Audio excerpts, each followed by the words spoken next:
So hello everyone, welcome to my channel commerce notes. आज हम इस वीडियो में security analysis and portfolio management जो आपका बीकॉम फोर्थ सेमेस्टर का सब्जेक्ट है उसके 5 मार्क्स के previous year important question answers को इस वीडियो में करने जा रहे हैं। ये आपके वो क्वेश्चंस है जो आपको एग्जाम में सेक्शन ए से 5 मार्क्स के पूछ लिए जाते हैं। रिपीटेड क्वेश्चन है, तो ये वीडियो में हम वो देखेंगे। सेक्शन ए में 5 मार्क्स के आपके बहुत सारे क्वेश्चन आंसर्स आते हैं और अलग अलग टाइप के क्वेश्चन आंसर्स आपसे पूछे जाते हैं। तो देखते हैं इस वीडियो में कितने क्वेश्चन आंसर्स कवर होते हैं, वरना इसका पार्ट 2 भी लाया जाएगा। तो पार्ट 1 होने वाला है ये, उसके बाद पार्ट 2 आएगा सेक्शन ए का ही, जिसमें 5 मार्क्स के क्वेश्चन आंसर्स हम कर रहे हैं। फिर सेक्शन बी और सेक्शन सी के भी हम क्या है most important previous year question answers करेंगे जो कि एग्जाम में आते हैं। अब आपको क्या करना है, चैनल को सब्सक्राइब करना है एंड वीडियोस को शेयर करना है, क्योंकि आप ही के रिस्पॉन्सेज पे क्या है सब्जेक्ट को सिलेक्ट करके उनके ऊपर क्वेश्चन आंसर्स लाए जाते हैं। तो ज़्यादा से ज़्यादा इनको शेयर करो एंड लाइक करो अगर आपको पसंद आता है, क्योंकि बच्चे देखते हैं। ठीक है, तो अब मुझे कैसे पता लगेगा कि हाँ आपने देखा है या फिर पूरा वीडियो भी देखा है।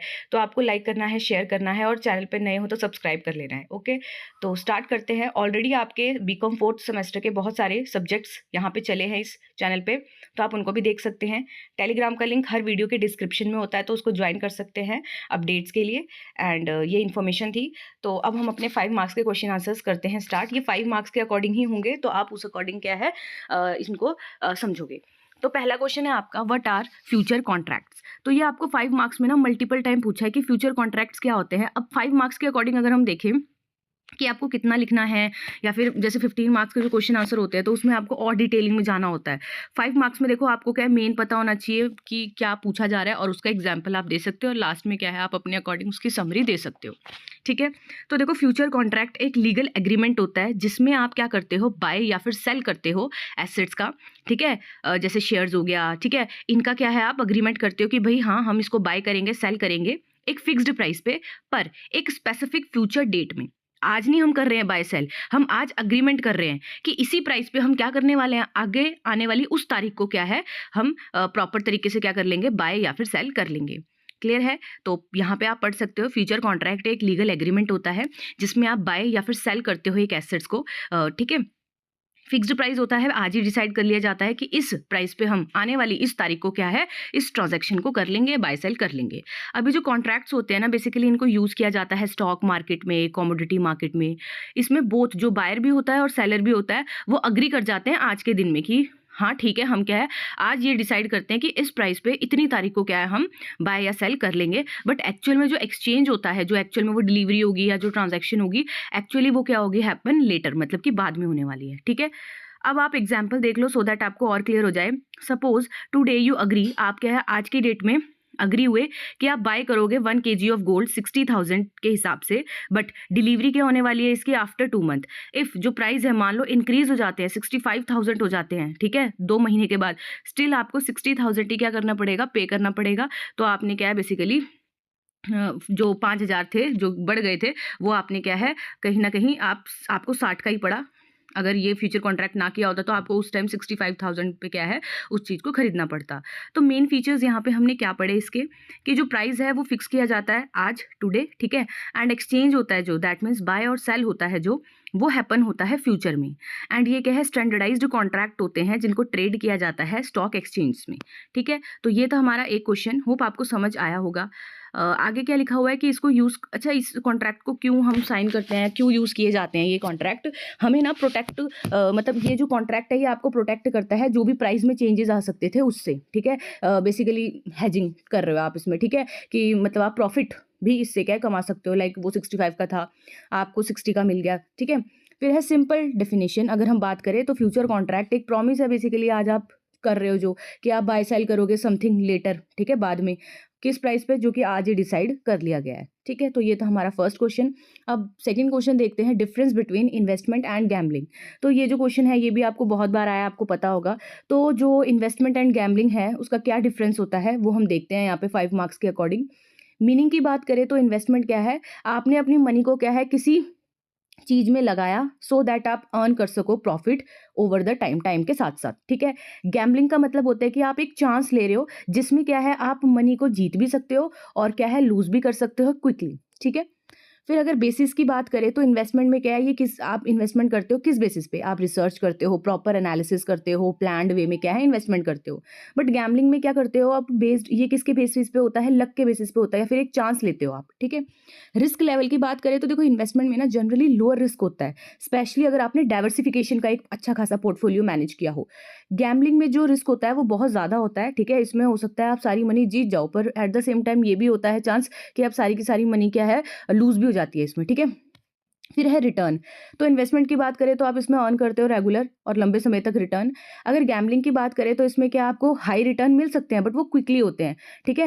एंड एग्जांपल्स की बात करें इन्वेस्टमेंट में, तो जैसे आपने बाय किया शेयर तो आपने इन्वेस्ट कर दिया, ठीक है। और अगर हम गैम्बलिंग की बात करें तो जैसे आप किसी में पैसे लगा रहे हो तो चांस ऑफ लक है, तो यहाँ पे लॉटरी हो गया, बैटिंग हो गया, ठीक है। फिर कंट्रोल की बात करें तो इन्वेस्टमेंट में क्या है, investor has some control through decision making. Investor का कंट्रोल होता है, वो अपने डिसीजन मेकिंग के थ्रू क्या है इन्वेस्टमेंट वगैरह करता है। और गैम्बलिंग में अगर हम बात करें तो जो गैम्बलिंग में कोई कंट्रोल नहीं होता है आउटकम में, ठीक है, आपने बस चांस लिया है। फिर है पर्पस की बात करें इन्वेस्टमेंट में तो इसका पर्पस यही होता है आपका इन्वेस्ट करने का कि आपको ग्रो करनी है अपनी वेल्थ टाइम के साथ साथ एक सेफली मैनर में। गैम्बलिंग की बात करें तो इसमें आपको क्विक मनी बनानी होती है, ठीक है, विदाउट एनी प्लान्ड, ठीक है, प्लानिंग वगैरह नहीं की होती है, आपने चांस ऑफ लक लिया हुआ है इसमें। तो इन सिंपल वर्ड हम ये बोल सकते हैं कि जो इन्वेस्टमेंट है ये स्मार्ट प्लानिंग है कि आप मनी को इन्वेस्ट कर रहे हो और ग्रो करना चाहते हो सेफली। गैम्बलिंग क्या है, बेसिकली इसमें रिस्क होता है, आप इस होप में क्या है इन्वेस्ट करते हो कि फास्ट प्रॉफिट क्या हो, बट इसमें क्या है चांसेस ऑफ लॉस भी उतने ही रहते हैं। फिर है आपका question number 3, what is systematic risk, very very important topic 5 marks के लिए, ठीक है। तो सिस्टमैटिक रिस्क क्या होता है, सिस्टमैटिक रिस्क एक ऐसा टाइप ऑफ रिस्क है जो कि अफेक्ट करता है पूरी एंटायर मार्केट को और इकोनॉमी को। ये इम्पैक्ट करता है सारी की सारी कंपनीज और इंडस्ट्रीज को, ना कि सिर्फ एक कंपनी या एक इंडस्ट्री को। ये जो काइंड ऑफ रिस्क होता है ना, इसको आप ना तो अवॉइड कर सकते हो डाइवर्सिफिकेशन के थ्रू, ठीक है, अपनी इन्वेस्टमेंट से। इवन अगर आपने इन्वेस्ट किए अलग अलग टाइप ऑफ एसेट्स में, लाइक स्टॉक में, बॉन्ड्स में, ठीक है, स्टिल आपको ये रिस्क क्या है फेस करना पड़ सकता है, बिकॉज ये क्या है बिग इवेंट्स के कारण आता है और कंडीशन के कारण आता है जो कि सबको इफेक्ट कर देता है, ठीक है। एग्जाम्पल देख लो, लाइक इन्फ्लेशन है तो वो क्या है, जैसे इन्फ्लेशन का मतलब क्या होता है, गुड्स के प्राइसेस बढ़ गए, तो अब क्या है वो हर किसी के लिए बढ़ेंगे, ठीक है। नेक्स्ट है आपका इंटरेस्ट रेट में चेंज आया है, ठीक है, तो ये क्या है अब हर किसी के लिए आया होगा, ठीक है। नेक्स्ट है आपका एग्जाम्पल देख लो, इमेजिन, ठीक है, कि आपने इन्वेस्ट किए डिफरेंट डिफरेंट कंपनीज में रिड्यूस करने के लिए अपना रिस्क, तो आपने डाइवर्सिफिकेशन किया, बट अगर कोई बड़ा क्राइसिस आता है तो भाई फिर क्या है, एक इंडस्ट्री को, एक स्पेसिफिक इंडस्ट्री को इम्पैक्ट नहीं पड़ता, सबको पड़ता है ना, तो आप इसको अवॉइड कर सकते हो। तो इसी को क्या बोलते हैं, सिस्टमैटिक रिस्क, जो कि अफेक्ट करता है एवरीवन को, नो मैटर आपने कहाँ पे इन्वेस्ट किया है, ठीक है।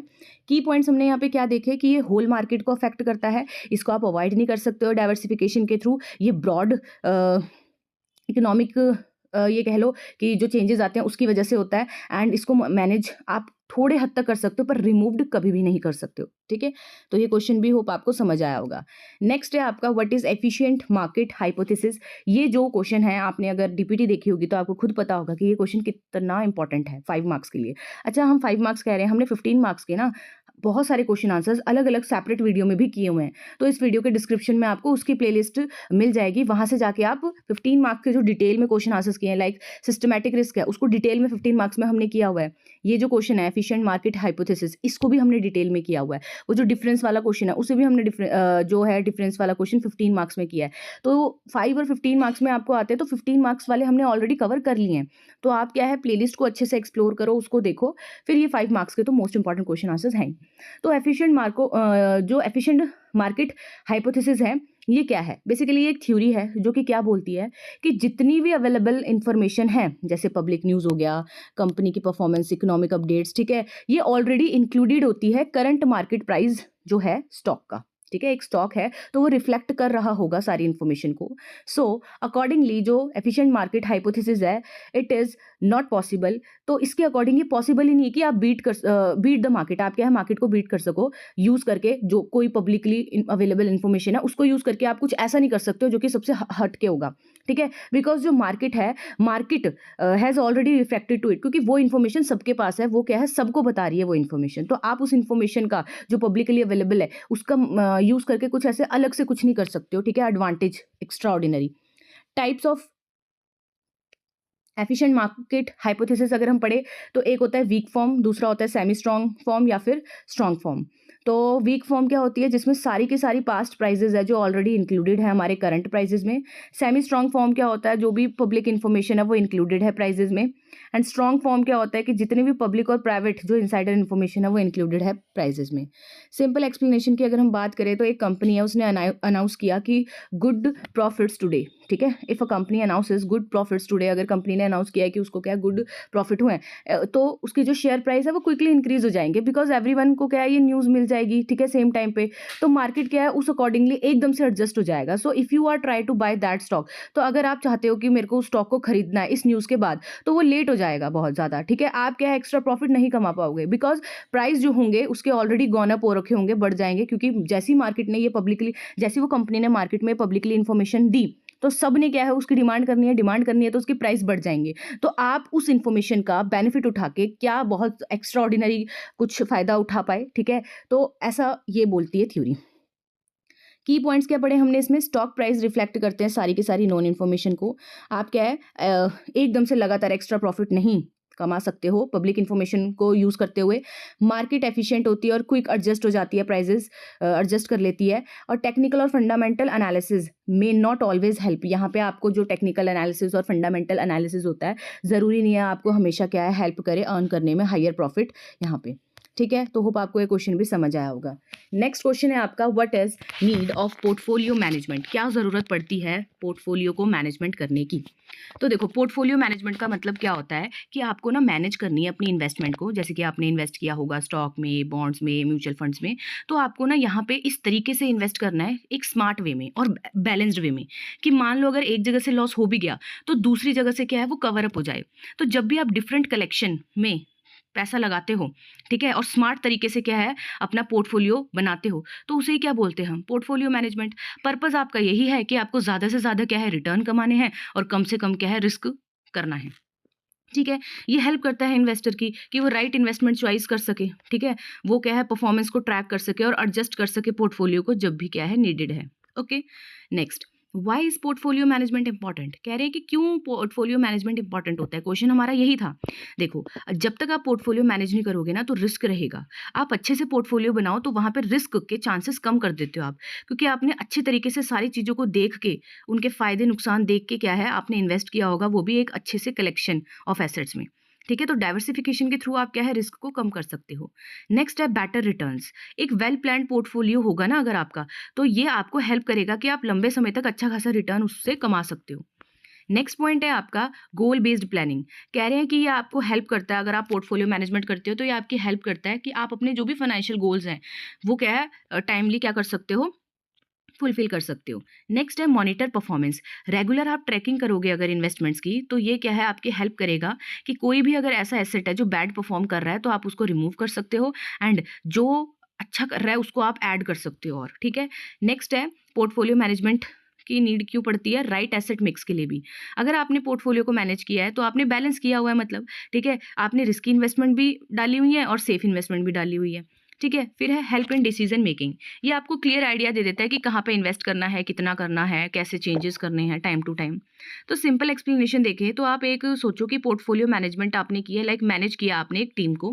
हर एक प्लेयर है जो एक इन्वेस्टमेंट के तौर पे आप देख सकते हो, उसका अपना रोल है, ठीक है। अगर आपने चूज करा राइट मिक्स ऑफ प्लेयर तो आप क्या है आपकी जो टीम है वो बहुत अच्छी होगी, परफॉर्म बेटर करेगी और आप विन कर जाओगे, दैट मीन्स आप प्रॉफिट कमा जाओगे, ठीक है।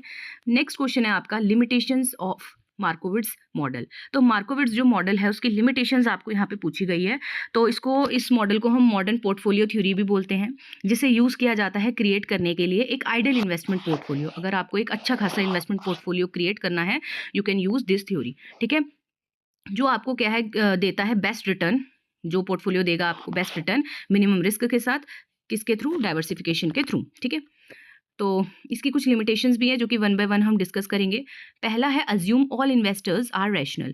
तो ये मॉडल क्या है, बहुत सारे अजम्पशंस लेता है, जिसमें से एक अजम्पशन है कि जो मतलब इन्वेस्टर्स है वो क्या है वाइज डिसीजन लेंगे हमेशा, ठीक है। बट बहुत से फैक्टर्स होते हैं लाइक इमोशन, साइकोलॉजी, ठीक है, ये क्या है आपकी इन्वेस्टमेंट डिसीजन को, इन्वेस्टमेंट चॉइस को क्या करती है, अफेक्ट करती है। नेक्स्ट है हिस्टोरिकल डाटा में नॉट बी रिलायबल। देखो, जब भी आप इन्वेस्टमेंट की मतलब पोर्टफोलियो इन्वेस्टमेंट करते हो ना, प्रॉपर तरीके से आप इन्वेस्ट कर रहे हो अलग अलग एसेट्स में, डेफिनेटली आप उनकी पास्ट परफॉर्मेंस को देखते हो, उसी बेसिस पे आप इन्वेस्ट करते हो।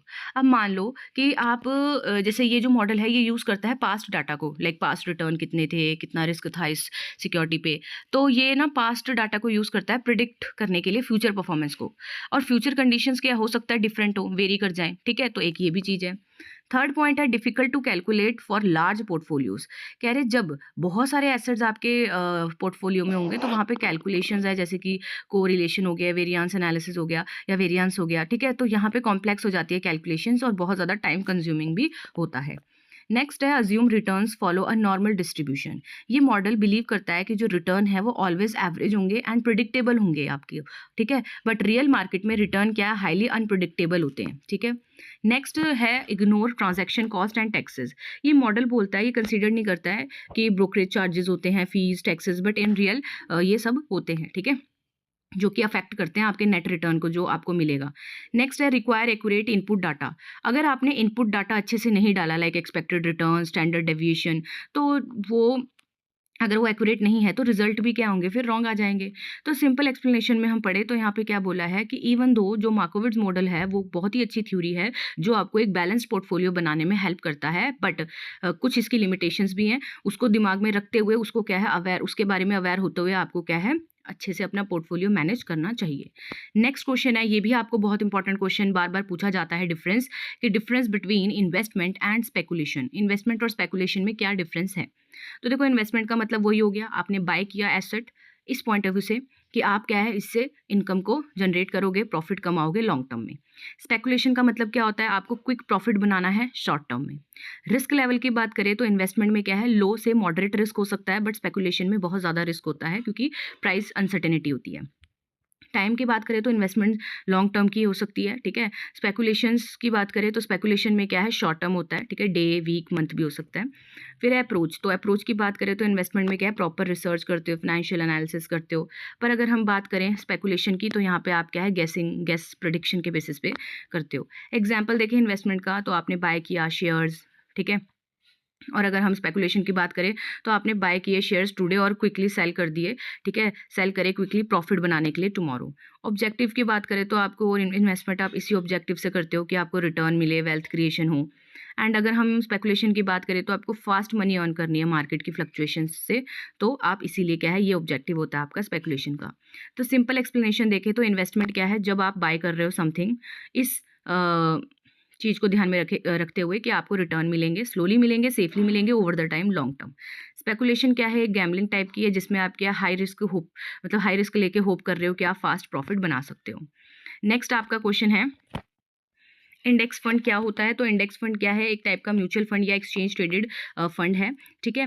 इसके की पॉइंट्स आप देख सकते हो कि an index is a group of selected stocks. तो इंडेक्स क्या होता है, ग्रुप ऑफ सेलेक्टेड स्टॉक्स होता है, जैसे कि निफ्टी 50 हो गया, सेंसेक्स हो गया, ठीक है। इंडेक्स फंड क्या है, इन्वेस्ट करता है इन सेम कंपनीज एंड ये क्या है सेम प्रोपोर्शन में as the index. Passively manage होता है, ठीक है, मीनिंग मतलब जो फंड मैनेजर है वो एक्टिवली बाय सेल नहीं करते हैं इसमें स्टॉक्स को। गोल यही होता है कि आपको मैच करना है return of the index, not to beat. आपको बीट नहीं करना है, बस क्या मैच करते हुए चलना है। लोअर मैनेजमेंट फीस होती है कंपैरेटिवली अगर एक्टिवली मैनेजमेंट फंड के अकॉर्डिंग देखें। एग्जाम्पल आप देख सकते हो। अब सिंपल एक्सप्लेनेशन में अगर हम देखें इंडेक्स फंड्स में हमने क्या पढ़ा कि इसमें क्या है आपको बीट नहीं करना है, आपको क्या है उसके अकॉर्डिंग चलना है, ठीक है। दे गिव यू, ये आपको बेसिकली एक डाइवर्सिफाइड लो कॉस्ट वे देते हैं कि आप इन्वेस्ट कर सकते हो स्टॉक मार्केट में, ठीक है। Great for long term investors, ये उनके लिए अच्छा होता है जो लॉन्ग टर्म इन्वेस्टर्स होते हैं, जो क्या है कहीं ना कहीं स्टडी और सेफ रिटर्न चाहते हैं लंबे समय में। अब है एक्सप्लेन बोला है अनसिस्टमैटिक रिस्क। तो देखो अब हमने पहले पढ़ा था सिस्टमैटिक रिस्क, अब आपको पूछ लिया गया है अनसिस्टमैटिक रिस्क। तो unsystematic risk is the risk that affect only a specific company और इंडस्ट्री। अब अनसिस्टमैटिक रिस्क वो अनसिस्टमैटिक रिस्क होता है जो क्या है अफेक्ट करता है सिर्फ एक स्पेसिफिक कंपनी को या एक स्पेसिफिक इंडस्ट्री को, ना कि होल मार्केट को। इसको हम कंपनी स्पेसिफिक रिस्क भी बोल सकते हैं, डाइवर्सिफाइबल रिस्क भी बोल सकते हैं। कारण क्या होते हैं, जैसे कि फॉर एग्जांपल आपकी कंपनी से कोई रिलेटेड इशू हो गया, ठीक है, आपने कंपनी की लीडरशिप में चेंज लाए हो, ठीक है, या फिर आपका प्रोडक्ट का फेलियर हो गया, तो वो आप ही को क्या करेगा, अफेक्ट करेगा, ठीक है। फीचर्स देख लो कि आप इसको रिड्यूस भी कर सकते हो, एलिमिनेट भी कर सकते हो, डाइवर्सिफिकेशन करो, ठीक है, प्रॉपर प्लानिंग करो, तो ये क्या है अवॉइड करा जा सकता है। ये वाइड इश्यूज़ के कारण नहीं आता है, या आपके कंपनी स्पेसिफिक इश्यूज़ हो सकते हैं या इंडस्ट्री स्पेसिफिक इश्यू हो सकते हैं। ये अफेक्ट करता है सिर्फ one part of your portfolio, ना कि पूरे एंटायर इन्वेस्टमेंट को ये आपके अफेक्ट करेगा। एग्जाम्पल आप देख सकते हो, आपने इन्वेस्ट किया एक कंपनी में एंड सडनली वो जो कंपनी है मान लो वो बंद हो गई, तो मतलब फ्रॉड के कारण, तो अनसिस्टमैटिक रिस्क ये वाला हो गया। क्योंकि अब इसमें क्या होगा कि जो आपने अदर कंपनीज में इन्वेस्ट किया होगा वो तो आपका क्या है ठीक है, बट वो एक जो जिस कंपनी के शेयर्स में आपने इन्वेस्ट किया था वो क्या है कहीं ना कहीं आपका उसमें लॉस हुआ है। ठीक है, तो ये होता है अनसिस्टमैटिक रिस्क। अब है आपका नेक्स्ट जो क्वेश्चन है कि कैंडलस्टिक चार्ट क्या होता है। तो कैंडलस्टिक चार्ट एक ऐसा टूल है जिसे हम यूज़ करते हैं टेक्निकल एनालिसिस में शो करने के लिए कि कैसे एक जो प्राइस है स्टॉक का, अदर एसेट्स का, ठीक है, स्टॉक का या अदर एसेट का, वो चेंज होता है ओवर द टाइम, टाइम के साथ साथ। हर एक कैंडलस्टिक रिप्रेजेंट करती है प्राइस की मूवमेंट को during a specific period of time. एक पर्टिकुलर टाइम पीरियड में क्या क्या प्राइस मूवमेंट हुए वो क्या है ये बताती है। ठीक है, फॉर एग्जांपल 1 डे, 1 आवर, ठीक है, इवन 15 मिनट्स, तो उसका क्या है ये बताती है। अब जैसे open price, close price, high price, ठीक है, ये क्या है इनके कहीं ना कहीं ईच कैंडल स्टिक्स शो करती है 4 की प्राइजेस को। ओपन प्राइस में हो गया वो प्राइस जिसमें क्या है जो स्टॉक है वो स्टार्ट हो रहा है, ठीक है, the price at which the stock started during that time. Close price क्या होता है, वो प्राइस जिसमें स्टॉक एंड हो रहा है during that time. High price क्या होता है, जिसमें हाईएस्ट प्राइस है स्टॉक, मतलब स्टॉक कौन से हाईएस्ट प्राइस पे रीच कर गया। लो प्राइस होता है लोएस्ट प्राइस क्या था जिस पे स्टॉक रीच कर रहा है। ठीक है, तो आप स्ट्रक्चर देख सकते हो, एंड स्ट्रक्चर में क्या बोला है कि थिक पार्ट होता है जो शो करता है रेंज क्या है बिटवीन द ओपन और क्लोज प्राइजेस के। एंड आपको ना इसका डायग्राम दिया होगा, तो आप उसमें डायग्राम अगर दिया है तो आप उसको भी बना सकते हैं। ठीक है, तो यहाँ दे सकते हैं, यहाँ पे हम देखते हैं कि ये आपको ये बताता है कि कौन स्ट्रॉन्गर है, बायर या seller. If the price is likely to go up और डाउन, ये आपको ये बताता है कि जो प्राइस है वो बढ़ेंगे घटेंगे। ये हेल्प करता है आपकी बाय सेल करने में। ठीक है, ये वाला डिसीजन जो लेना होता है आपको, ये मतलब पैटर्न को स्पॉट करता है ना, उस बेसिस पे आपको हेल्प करता है डिसीजन लेने में। ओके, नेक्स्ट आपका वही वाला क्वेश्चन आ गया है कि weak form of efficient market आपको बतानी थी। ठीक है, तो वो वाला देख लेते हैं। अभी हमने क्या है पूरा वो पढ़ा था थ्योरी, उसमें से आपको पहला जो है weak form of efficient market वो पूछा है। तो देख लेते हैं एक बार कि weak form of efficient market hypothesis अगर आपसे पूछा जा रहा है, ठीक है, तो वो ये बोलता है कि जितने भी पास स्टॉक प्राइजेस है, ट्रेडिंग वॉल्यूम है, इन्फॉर्मेशन है, वो ऑलरेडी रिफ्लेक्ट कर रही है current market price of the stock में। अब इसके की पॉइंट क्या है कि आप क्या है इसमें प्रिडिक्ट नहीं कर सकते हो फ्यूचर प्राइजेस को, जस्ट एक बार देख के पास्ट प्राइजेस मूवमेंट को और स्टॉक चार्ट्स को। टेक्निकल एनालिसिस होता है जो यहाँ पे वर्क नहीं करेगा, ठीक है, इस मार्केट फॉर्म में। हाउएवर जो फंडामेंटल एनालिसिस है वो क्या है यहाँ पे स्टिल वर्क कर सकता है। एंड प्राइजेस जो मूव होंगे वो रैंडमली होंगे, सो आपको trying to time the market using past data is not useful. तो आप यहाँ पे पास डाटा के बेसिस पे मतलब वो यूजफुल नहीं होता है।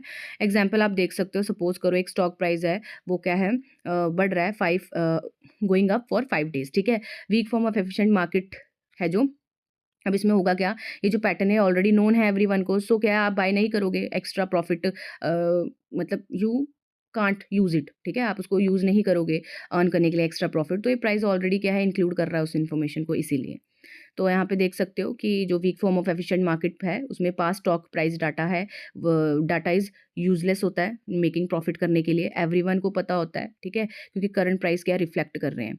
अब है नेक्स्ट आपका पोर्टफोलियो मैनेजमेंट के क्या ऑब्जेक्टिव होते हैं आपके।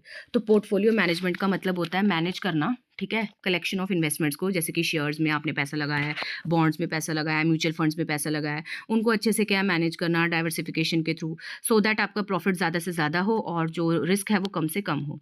अब आपसे ऑब्जेक्टिव पूछे थे कि क्या पर्पज़ होता है आपका, क्या ऑब्जेक्टिव होता है, क्यों आप पोर्टफोलियो को मैनेज करते हुए चलते हो। तो देखो आपको अपनी कैपिटल को अप्रिशिएट करना है, अप्रिसिएशन करनी है, इंक्रीज करनी है वैल्यू इन्वेस्टमेंट की ओवर द टाइम, तो आप क्या पोर्टफोलियो को मैनेज करते हो। नेक्स्ट है आपको रिस्क कम करना है ओवरऑल, ठीक है, तो डाइवर्सिफिकेशन आप यहाँ पे करते हो, तो इसीलिए भी आप क्या कर रहे हो पोर्टफोलियो मैनेजमेंट कर रहे हो। नेक्स्ट है रेगुलर इनकम आप चाहते हो, तो अगर अच्छा सा आपने पोर्टफोलियो बनाया होगा, तो एक प्लान्ड पोर्टफोलियो बनाया होगा, तो आपको रेगुलर इनकम उससे मिलेगी। लिक्विडिटी प्रोवाइड करता है, अगर जो आपने पोर्टफोलियो है उसमें कुछ इन्वेस्टमेंट्स ऐसी भी रखी हैं जो कि क्विकली कन्वर्ट हो जाती है कैश में, तो ये आपको लिक्विडिटी भी प्रोवाइड करता है। नेक्स्ट है टैक्स एफिशिएंसी। पोर्टफोलियो मैनेजर क्या है ट्राई करते हैं कि मिनिमाइज वो टैक्स बर्डन कर सकें, क्यों, क्योंकि वो ऐसे इन्वेस्टमेंट्स को चूज करेंगे जहां पे टैक्स सेव किया जा सकता है। नेक्स्ट पॉइंट है सेफ्टी ऑफ कैपिटल। ये प्रोटेक्ट करता है आपकी ओरिजिनल अमाउंट जो आपने इन्वेस्ट की थी। ठीक है, नेक्स्ट तो सिंपल एक्सप्लेनेशन यही है कि जो पोर्टफोलियो मैनेजमेंट है ये क्या है, एक तरीके का आप प्लानिंग कर रहे हो कि आपको अपनी मनी स्मार्टली कैसे ग्रो करनी है, सेफ रखनी है, रिस्क कम करना है और रेगुलर अर्न करनी है इनकम। ठीक है, फिर आपका नेक्स्ट क्वेश्चन है कि मेन ऑब्जेक्टिव क्या होते हैं इन्वेस्टमेंट करने के। अब देखो इन्वेस्टमेंट करने के क्या ऑब्जेक्टिव होते होंगे, वही कैपिटल ग्रोथ, ठीक है। आप क्या है इंक्रीज करना चाहते हो वैल्यू अपने मनी की टाइम के साथ साथ, रेगुलर इनकम चाहते हो, इन्वेस्टमेंट इसीलिए किया आपने, आप कैपिटल की सेफ्टी चाहते हो, एटलीस्ट जो आपने पैसा इन्वेस्ट किया वो तो सेफ ही रहे, ठीक है। लिक्विडिटी, ठीक है, इन्वेस्टमेंट का ये भी पर्पस होता है कि इस तरीके से इन्वेस्ट किया जाए कि भाई लिक्विडिटी भी प्रोवाइड करे कि कल को अगर आपको पैसा चाहिए तो आपने जहाँ इन्वेस्ट किया है उसको तुरंत सेल कर सको, ठीक है। फिर है टैक्स बेनिफिट, सम इन्वेस्टमेंट्स होती हैं जो क्या है टैक्स सेविंग होती है, तो आप क्या है उनको उनमें भी इन्वेस्ट करते हो। फिर है कि बीट इन्फ्लेशन, मान लो इन्वेस्टमेंट है ये आपकी हेल्प करती है कि आपकी मनी की वैल्यू बढ़ती रहेगी, ठीक है, क्योंकि जैसे प्राइजेस भी बढ़ते हैं, है ना, गुड्स के, तो फिर उस हिसाब से आपकी मनी की वैल्यू भी क्या है बढ़ती रहेगी अगर आपने इन्वेस्ट किया है। नेक्स्ट आपको क्वेश्चन आया है right a note on value investing and growth investing. ये क्वेश्चन आपको 2 से 3 बार आया हुआ है प्रीवियस ईयर में, तो इसको अच्छे से करना है कि जो वैल्यू इन्वेस्टिंग होता है और ग्रोथ इन्वेस्टिंग होता है, ये क्या होता है। तो वैल्यू इन्वेस्टिंग का मतलब होता है, value investing means buy stocks that are undervalued, कि आपको क्या है खरीदने हैं वो स्टॉक्स जो कि अंडर वैल्यूड है, मतलब जिनका जो प्राइस है ना वो लोअर देन है, मतलब लो है, ठीक है, उनकी रियल वर्थ से। मेन आइडिया इसमें यही होता है कि जो इन्वेस्टर है ना, लुक फॉर कंपनीज, वो उन कंपनीज को देखे जो कि फाइनेंशियली स्ट्रांग है बट टेम्पररी ट्रेडिंग जो हो रही है उनकी लो प्राइस पे हो रही है उनके शेयर्स की।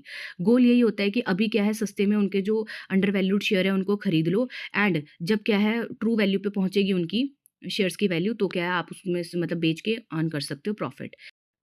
एग्जाम्पल देखो इसका जरा, एग्जाम्पल है कि आपने बाय किए शेयर्स एक गुड कंपनी के, किस टाइम पे, मार्केट क्रैश के टाइम पे। अब इस टाइम पे क्या है प्राइसेस लो चल रहे हैं तो आपने क्या है वो खरीद लिए, अब जब उसके प्राइसेस हाई होंगे तो आप उसको बेच के प्रॉफिट अर्न कर सकते हो, ठीक। नेक्स्ट है आपका ग्रोथ इन्वेस्टिंग। अब इसमें क्या होता है, ग्रोथ इन्वेस्टिंग का मतलब बाय करना शेयर्स उन कंपनीज के दैट आर एक्सपेक्टेड, जो कि आपको एक्सपेक्टेड है कि ये ग्रो होंगी फास्टर देन अदर से फ्यूचर में, ठीक है।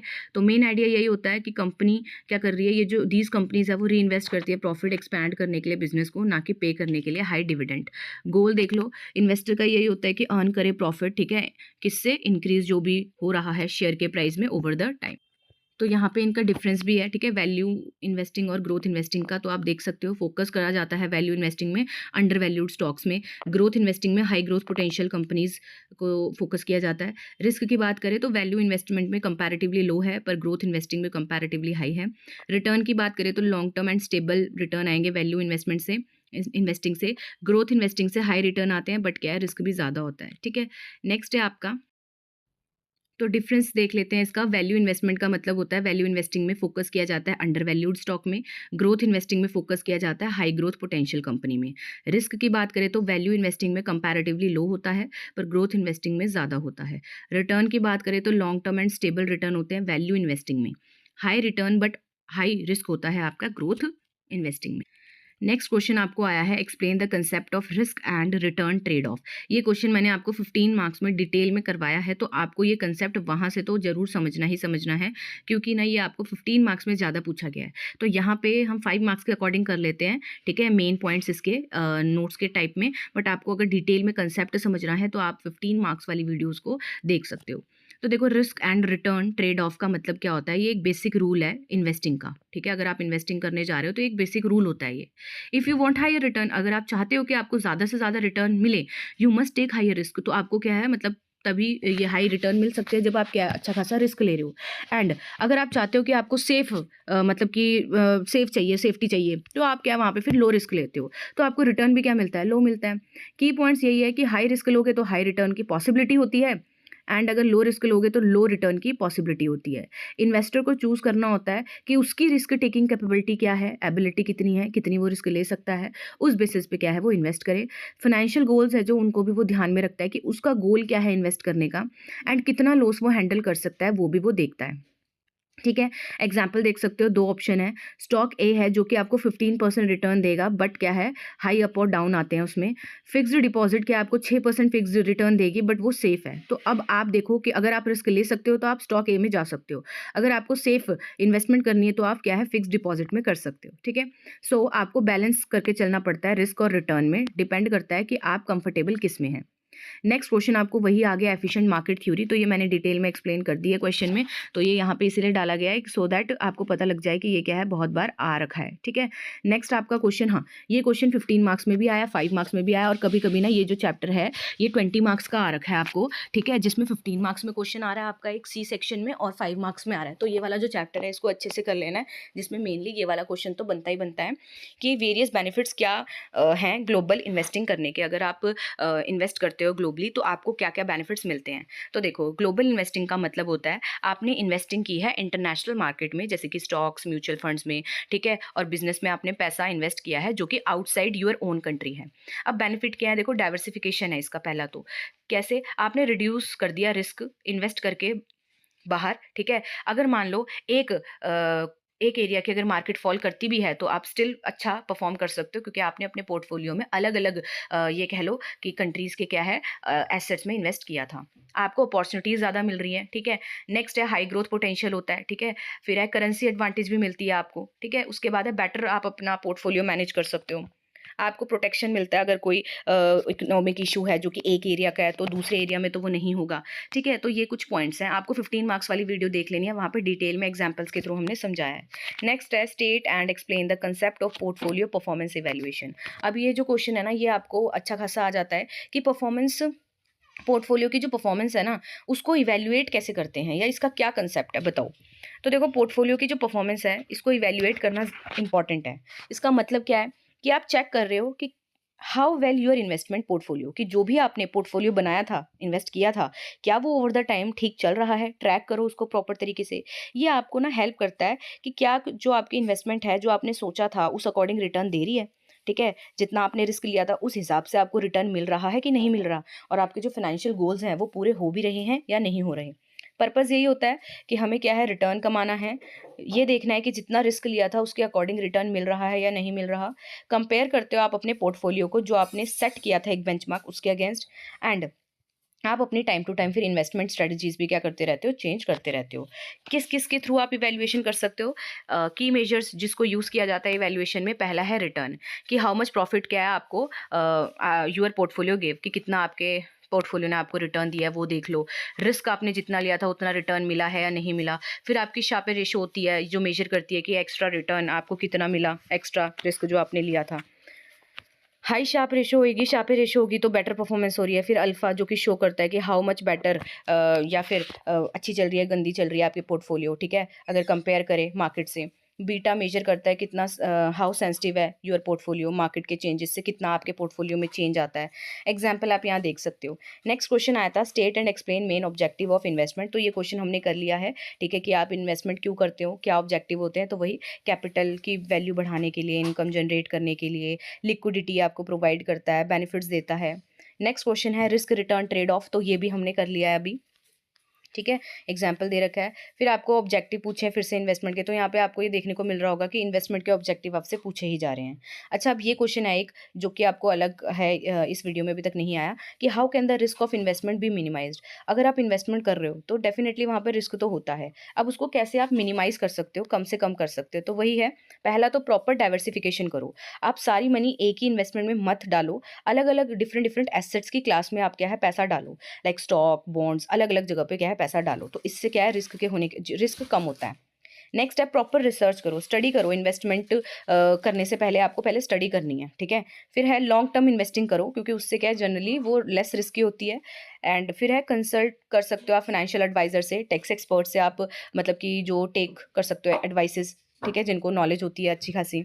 रेगुलर मॉनिटरिंग करो, ट्रैक रखो उसमें कि जो आपने सोचा था, जिस गोल के अकॉर्डिंग आपने सोचा था, जिस जो रिस्क लेवल आपने लिया था उस अकॉर्डिंग चल रही है, नहीं चल रही है। नहीं चल रही तो एकदम से पोर्टफोलियो में चेंज करो, ठीक है, स्ट्रैटेजीज को बनाओ, कुछ को ऐड करो अपने पोर्टफोलियो में, कुछ को रिमूव करो। नेक्स्ट क्वेश्चन है आपका सिस्टमैटिक और अनसिस्टमैटिक का डिफरेंस क्या होता है रिस्क का, ठीक है। तो सिस्टमैटिक रिस्क और अनसिस्टमैटिक रिस्क है जो, इसका मीनिंग हमने पढ़ लिया। तो डिफरेंस, तो अगर हम डिफरेंस की बात करें तो सिस्टमैटिक रिस्क क्या है, वही जो क्या है होल मार्केट को अफेक्ट करता है, इसको आप कंट्रोल नहीं कर सकते हो, जैसे इन्फ्लेशन के कारण आता है जो, ठीक है, और इसका अदर नेम क्या है, मार्केट रिस्क। और अगर अनसिस्टमैटिक रिस्क की बात करें तो एक स्पेसिफिक कंपनी या इंडस्ट्री को अफेक्ट करता है, आप इसको रिड्यूस कर सकते हो डाइवर्सिफिकेशन के थ्रू, ठीक है, एंड इसका अदर नेम क्या है, स्पेसिफिक रिस्क। नेक्स्ट क्वेश्चन है आपका, state and explain the concept of portfolio management. ये क्वेश्चन हो गया हमारा, पोर्टफोलियो को मैनेजमेंट कैसे किया जाता है, मैनेज कैसे किया जाता है।